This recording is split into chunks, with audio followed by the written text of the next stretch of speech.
Қайырлы күн, құрметті әскери институт парақшасының оқырмандары, құрметті ата-аналар. Әскери институт баспасөз қызметінің бастығы майор Мұханов. Аптаның басын біз жақсы жаңалықпен бастағымыз келеді.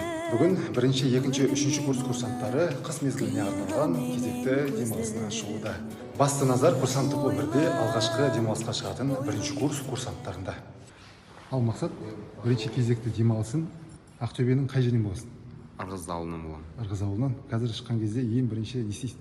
Ең бірінші үйге баруға дайындаламын, ауылға баруға. Жаңа сияқтан гүл алып, анама сыйлаймын. Қысқы отпуста бірінші анама, сосын үйдегілермен қалышып қызға барамын.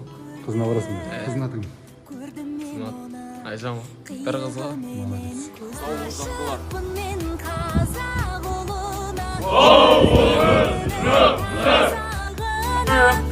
Молодец.